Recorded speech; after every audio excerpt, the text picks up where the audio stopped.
A very good morning, students. Today we are going to discuss Hadamard three-circle theorem, which states that if the function f of z is analytic in the closed ring r1 less than equals to mod z less than equals to r3, that is अगर हमारे पास दो circle हैं, one with radius r1 and another with radius r3, ठीक है, and the function is analytic in the annulus bounded by this region, that is the circle mod of z is equals to r1 and the circle mod of z is equals to r3, and let r2 is greater than r1 and r2 is less than of r3, and capital M1, capital M2, capital M3 be the respective maximum values of mod of f of z on the three circles mod z equals to r1, mod z equals to r2 and mod z equals to r3.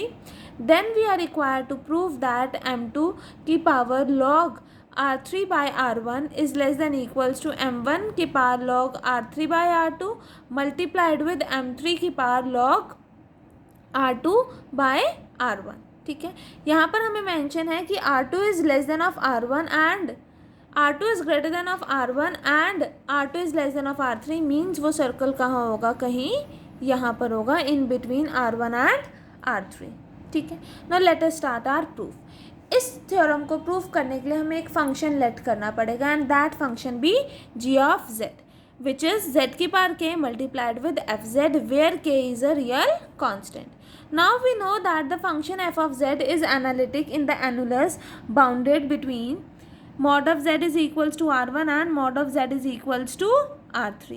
तो अगर f of z इस reason में analytic है तो इसका मतलब g of z भी उसी रीजन में एनालिटिक होगा. तो therefore g of z is analytic in the annulus between mod z equals to r1 and mod z is equals to r3. इसका मतलब जो मैक्सिमम वैल्यू होगी mod of gz की वो कहाँ अकर करेगी, on one of the boundary of this circle, that is m1 पे या m3 पे. So we can say that mod of gz is less than equals to maximum r1 की power k m1 comma r3 की power k m3. ठीक है, also we know that कि r2 की value क्या है, it is greater than r1 and less then of r3, तो which means that कि हम मॉड ऑफ ये वाली condition r2 raise to power k multiplied with m2 के लिए भी सेटिस्फाई होगी, that is mod of gz के प्लेस पर हम r2 की power k multiplied with m2 भी लिख सकते हैं. ठीक है, वही यहाँ मेंशन है, the maximum mod of g z occurs on one of the boundary of the circle so that mod of g z is equals to less than equals to maximum of r1 की power k multiplied with m1 comma r3 की power k multiplied with m3 for all z जहाँ पर mod of z is greater than equals to r1 and less than equals to r3. If we have mentioned that if r1 is less than of r2 is less than of r3, then we must have that r2 की power k multiplied with m2 is less than equals to maximum of r1 की power k multiplied with m1 comma r3 की power k multiplied with m3. अब यहाँ पर जो हमने k लिया था इट वॉज रियल कांस्टेंट, वो रियल कांस्टेंट है तो it must be of our choice, तो हमने k को इस तरह से चॉइस में ले लिया कि r1 की power k m1 is equals to r3 की power k multiplied with m3. Therefore we choose it as r1 की power k multiplied with m1 is equals to r3 की पावर k m3. अब यहाँ पर raising to the power k है तो इसीलिए हम क्या करेंगे, log ले लेंगे. ठीक है, taking log on both the sides, log लेंगे तो क्या आ जाएगा, log r1 की power k multiplied with m1 is equals to log of r3 की power k multiplied with m3. That is log ab. log ab क्या होता है, log a plus log b, that is log of r1 की power k plus log of m1 is equals to log of r3 की power k plus log of m3. Now we know that log of a की power b is b log a, तो यहाँ क्या आ जाएगा, k log r1 plus log m1 is equals to k log r3 plus log m3. k वाली terms को combine करो और सिंपल वाली टर्म्स को कंबाइन करो तो आपके पास क्या आ जाएगा, एक टर्म में k कॉमन लोगे तो क्या आ जाएगा, log of r1 minus log of r3 and right hand side क्या आ जाएगा, log of m3 minus log m1.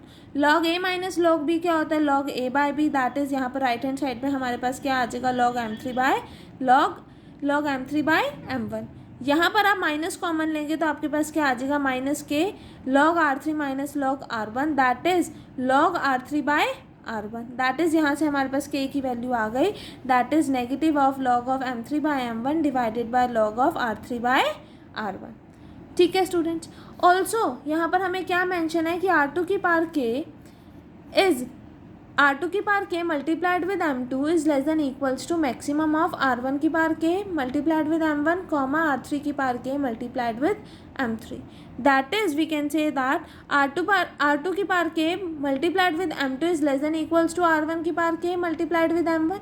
ठीक है, कह सकते हैं. तो यहीं पर यही मेंशन करा that from 1 we have R2 की power K multiplied with M2 is less than equals to R1 की power K multiplied with M1. That is M2 क्या हुआ, M2 is less than equals to R1/R2 की whole power K multiplied with M1. अब जो हमें prove करना है उसमें M2 की क्या रेजिंग टू द पावर है, लॉग ऑफ R3/R1. तो हम क्या करेंगे, raising to the power log of R3/R1 on both the sides we have. क्या आ जाएगा हमारे पास, M2 log of R3/R1 less than equals to R1/R2 की power K log of R3/R1 multiplied with M1 log of R3/R1. अब हमारे पास इसकी value क्या है, K multiplied with log R3/R1, वो हमने भी फाइंड आउट करी है. That is K log R3/R1 की वैल्यू क्या है, माइनस ऑफ लॉग M3/M1. तो वो यहाँ पर आप मेंशन करेंगे, that is it is equals to minus of log M3/M1. ठीक है students, that is we have M2 की power log R3/R1 is less than equals to R1/R2 की whole power minus of log M3/M1 multiplied with M1 की power log R3/R1. यहाँ पर negative sign को हमें हटाना है, तो क्या करा, रेसिप्रोकल लिया इस टर्म का, तो क्या आ जाएगा हमारे पास R2/R1 की whole power log M3/M1. Now we know that A की power log B is equals to B की पावर लॉग A. कैसे आया ये, लेट अस सी कि A की पावर लॉग B लिया. A को हम कैसे लिख सकते हैं, exponential of log of A की होल पावर लॉग B. ठीक है, that is we have exponential log of A multiply log of B. तो यहाँ पर कॉम्यूटेटिव होती है multiplication, that is we can write exponential log of B multi की whole power log of A. That is हम इसको ऐसे लिख सकते हैं ना, exponential log of B multiplied log of A. तो दैट इज़ हम कर सकते हैं कि एक्सपोनेंशियल लॉग ऑफ B की whole power log of A. That is इसकी जगह हम क्या लिख सकते हैं, B. That is it can be written as B log की power log A. That is we have A की power log B is equals to B log A. तो यही स्टेप हम कहाँ अप्लाई करेंगे, इस वाले पार्ट में. That is from this we have R2 divided by R1 की whole power log M3/M1 is equals to क्या आ जाएगा, M3/M1 की पावर लॉग R2/R1. तो वही हम मेंशन करेंगे. अब हमने इसी पार्ट में क्यों अप्लाई करा, क्योंकि जो हमें प्रूफ करना है उसमें बेस में M1 M2 M3 है, बट यहाँ पर क्या आ रहा है, R बेस में आ रहा है. तो दैट इज़ वाई हमने क्या करा,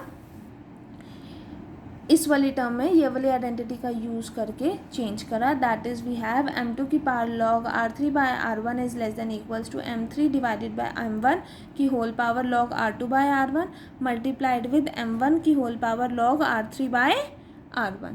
ठीक है, now this can be rearranged as M3 log की power log R2/R1 multiplied with M1 की power minus of log R2/R1 multiplied with M1 log R3/R1. अब इन दो टर्म्स में बेस सेम है तो पावर ऐड होगी. That is we have log of R3/R1 minus log R2/R1. ठीक है, now log of A minus log of B क्या होता है, log A/B. That is log R3/R1 divided by R2/R1. तो R1 से R1 कैंसिल आउट होगा, तो हमारे पास क्या आएगा, log R3/R2. That is we have M1 की होल पावर लॉग R3/R2.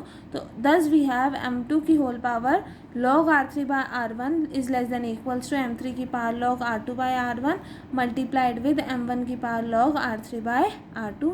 यही हमें हेडमर्ट्स में प्रूफ करना था, हेडमर्ट 3 सर्कल थ्योरम में, विच वी हैव प्रूफ.